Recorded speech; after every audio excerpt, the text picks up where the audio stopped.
Jamaah oh jamaah. Alhamdulillah. Alhamdulillahirrabbilalamin, senang sekali kita masih di Islam itu indah. Tema kita masih sama, gengsi nggak buat kaya tapi bikin merana. Ada yang belum terjawab nih jamaah yang ada di rumah nih. Benarkah seseorang yang ada dalam dirinya sifat gengsi bukan hanya sulit untuk kaya, tapi juga akan ditutup dari sinar-sinar bahkan cahaya hidayah dari Allah. Dan akan tenggelam dalam rangsa gengsinya seumur hidup.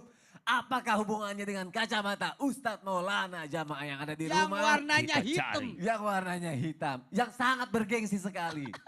Mohon penjelasannya Ustadz Maulana. Terima kasih banyak. Izin Ustazah. Jamaah yang dimuliakan oleh Allah. Tanpa menyinggung siapapun. Kadangkala gengsi itu bisa menutup pintu hidayah. Kenapa? Nih kayak ini contoh kacamata. Aduh ya Allah. Bagus banget ya. Keren loh, Masya Allah. Masya Allah. Aduh nanti saya keenakan. Takut nyaman ya. Nyaman ini. Jamaah ini dimuliakan oleh Allah. Kenapa? Ternyata, mohon maaf. Aduh tinggal pakai tongkat nih aku. Bukan, itu kan fashion.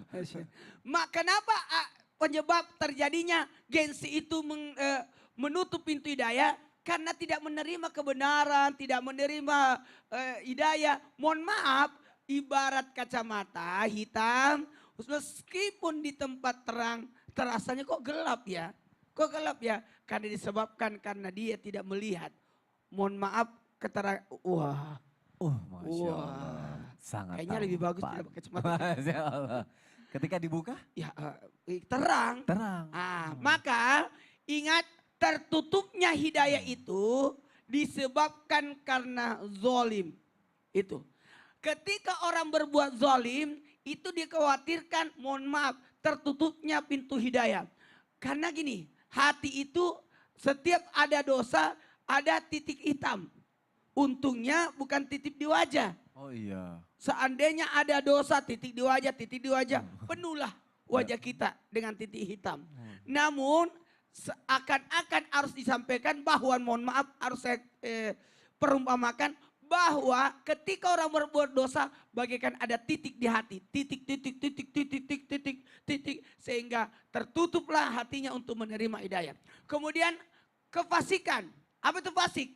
Mengaku muslim tapi tidak menjalankan ibadah. Itu fasik. Nauzubillah. Ada orang mengaku bersahadat, mengaku muslim tapi tidak menjalankan salat. Berarti dia fasik. Apalagi khianat. Maaf ya, khianat itu bisa menyebabkan orang nauzubillah susah untuk mendapatkan hidayah. Nah, untuk mendapatkan hidayah ada beberapa tahap yang harus kita lakukan. Yakni hidayah itu terbuka ketika kita bersandar kepada Allah. Hidayah itu akan datang ketika teguh pendirian. Hidayah itu datang ketika kita menggali atau mengisi kepada Al-Quran. Karena membacanya, memahaminya, mengamalkannya dan mencintai Al-Quran.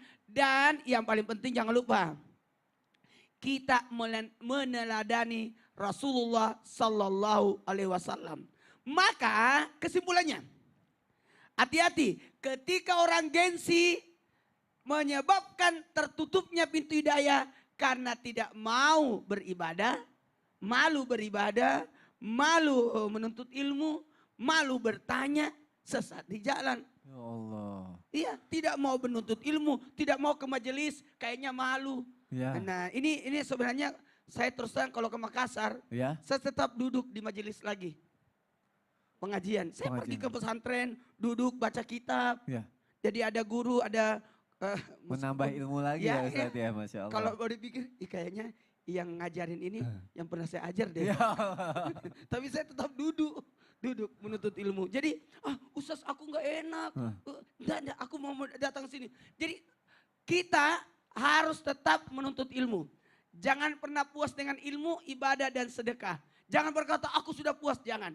Makanya jangan bergengsi untuk beribadah, jangan gengsi untuk menuntut ilmu. Karena hati-hati, jangan sampai nanti, apa itu hidayah?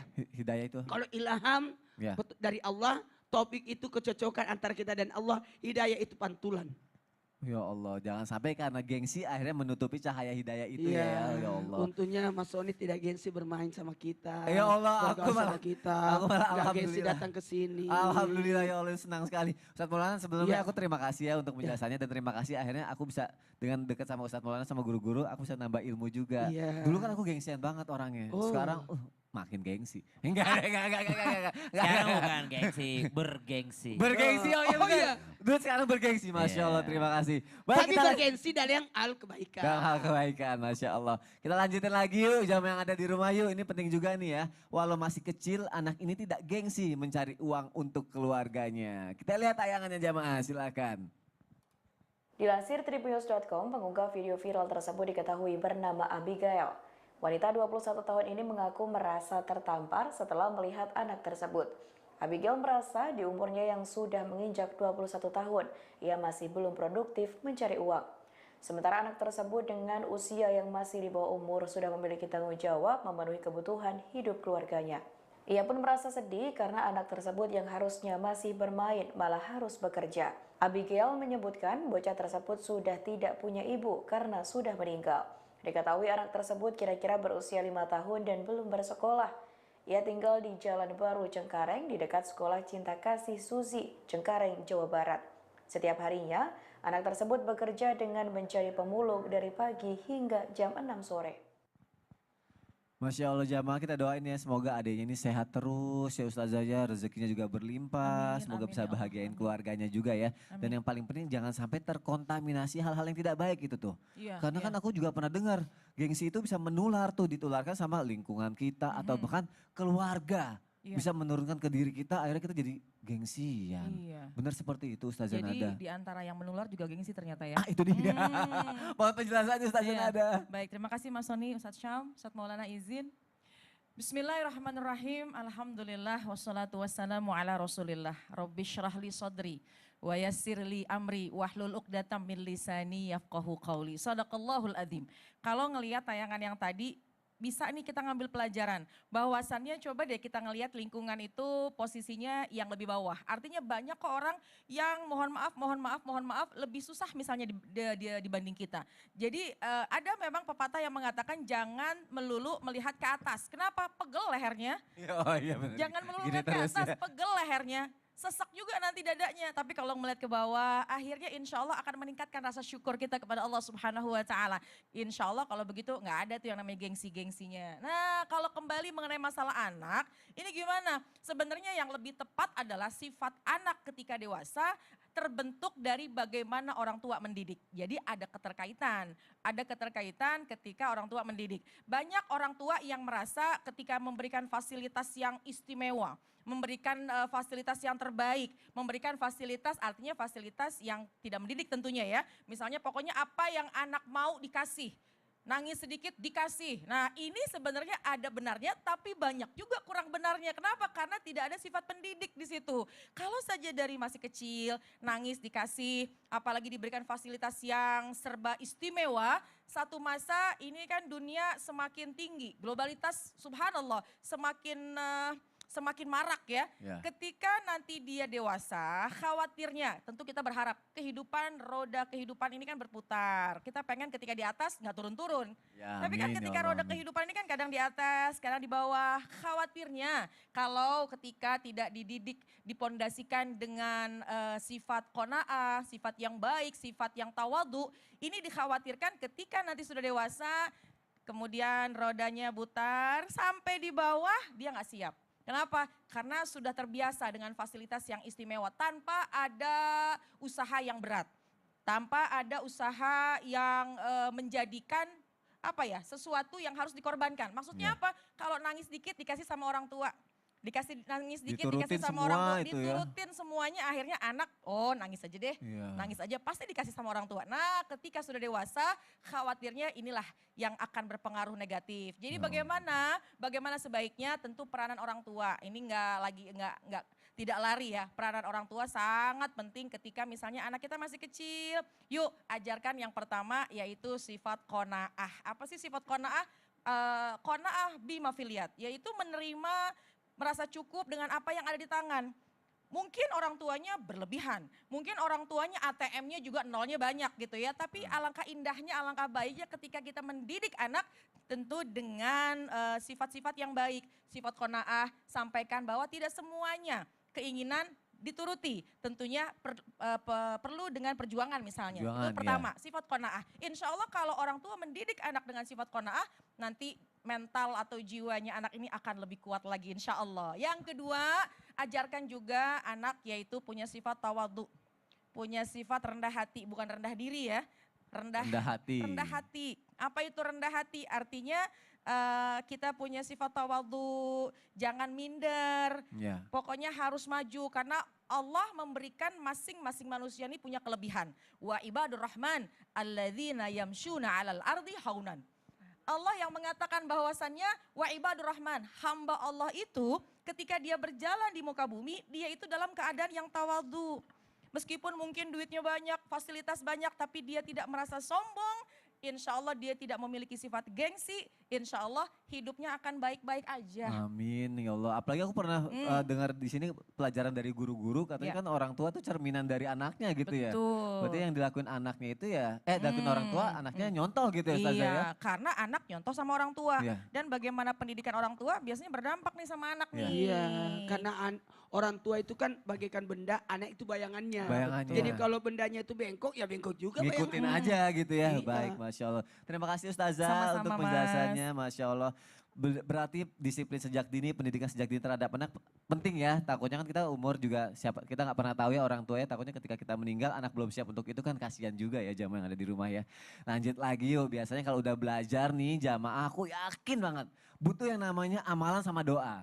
Kira-kira apa ya amalannya, doanya nih biar luluh nih sifat gengsinya nih Ustadz Syam nih. Subhanallah. Biar hidupnya nggak merana gitu tujuannya Ustadz. Ada nggak sih Ustadz? Tabi guruku Ustaz Silakan, Ustaz Maulana, Syam. Ustaz Nada, Mas Soni serta guru-guru kami yang dimuliakan Allah Subhanahu wa taala, amalan ampuh untuk yang namanya menjauhkan diri daripada kehidupan yang meranah dan juga insya Allah membuat hidup kita ini nggak mikirin gengsi doang. Tapi bergengsinya itu karena memang punya prestis gitu ya. Bergengsi, Memang keren bergengsi, itu, Masya bukan Allah. menjaga gengsi, Iya. tapi bergengsi hidupnya.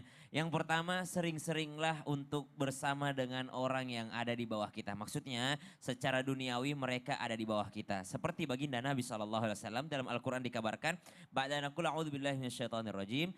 واصبر نفسك مع الذين يدعون ربهم بالغداة والعشي يريدون وجهه ولا تعد عيناك عنهم تريد زينة الحياة الدنيا ولا تطع من أغفلنا قلبه عن ذكرنا واتبع هواه وكان أمره فرطا. Amalan pertama itu Nabi diminta wasbir, bersabarlah, wasbir nafsaka ma'al ladzina yad'una rabbahum bil ghadati wal 'ashi. Bersabar-sabarlah engkau, tahanlah dirimu bersama dengan orang-orang yang setiap harinya pagi sore mengingat Allah Subhanahu wa taala. Maksudnya apa? Ayat ini berkenaan dengan Nabi SAW yang sering gabung dengan Ahlus Sufa. Ahlus Sufa orang yang tidak punya rumah, orang yang miskin pada saat itu, para sahabat yang datang, baik itu Ansor ataupun Muhajirin, mereka nggak punya tempat tinggal pada saat itu. Mereka adalah orang-orang yang memang berzikir aja kepada Allah gitu. Tiba-tiba Nabi dipanggil untuk meeting di suatu, anggaplah kalau sekarang di suatu restoran yang bagus gitu ya. Dipanggil meeting di tempat yang bagus. Nabi berpikir kalau saya ikut meeting sama mereka, bisa saja salah satu di antara mereka masuk Islam, followersnya pun ikut masuk Islam. Nah itu Nabi pikirin, ternyata Allah bilang jangan kau gabung sama mereka. Tetaplah engkau bersama dengan orang-orang yang berzikir kepada Allah Subhanahu wa taala. Nabi SAW diminta untuk bergabung dengan orang-orang miskin. Maka yang pertama, bergabunglah kita dengan orang-orang yang mungkin di bawah kita. Contoh misalnya teman-teman, sering-seringlah untuk menyantuni anak yatim. Santunan anak yatim bukan berarti kita bikin seremonial tiap tahun. Lebaran anak yatim, bukan. Kita main ke tempatnya, biar tahu bagaimana mereka tidur, biar tahu bagaimana mereka sekolah, biar tahu bagaimana mereka makan. Bukan mereka dipanggil ke tempat kita, kalau dipanggil ke tempat kita, kita lihat mereka makan enak. Kenapa? Karena makanannya dari kita. Yeah. Kita yang main ke tempat mereka, itu yang pertama. Yang kedua, Sayyid Muhammad mengajarkan kepada santri-santrinya untuk membiasakan diri beribadah di tempat umum. Berzikir di tempat umum. Kita kan sering negor orang, ibadah kok diumbar-umbar. Justru ibadah yang dipertontonkan itu akan menghilangkan gengsi. Kan ada orang gengsi untuk beribadah. Ada orang gengsi untuk berzikir.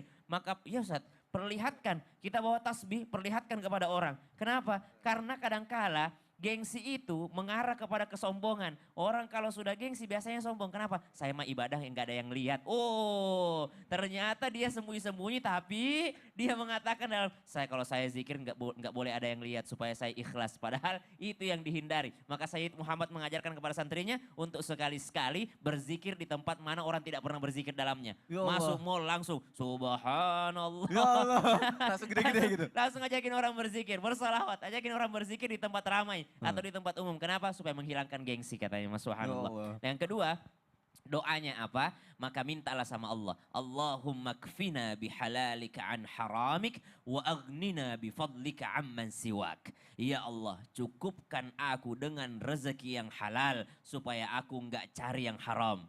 Jadi bergengsi dia cukup tapi dengan yang halal. Wa aghnina, ya Allah perkaya aku ya bifadlika dengan karuniamu amman siwaka sehingga aku tidak mencari Tuhan selainmu, sehingga aku tidak meminta selain daripadamu ya Allah, sehingga aku tidak minta-minta di hadapan manusia, aku hanya meminta kepadamu. Iyyaka na'budu wa iyyaka nasta'in. Allahumma kfina bihalalika an haramik wa aghnina bifadlika amman siwak. Amin ya rabbal alamin. Masya Allah, jazakallah khair Ustaz Sama-sama, Syam. Mas Terima Ani. kasih untuk penjelasannya.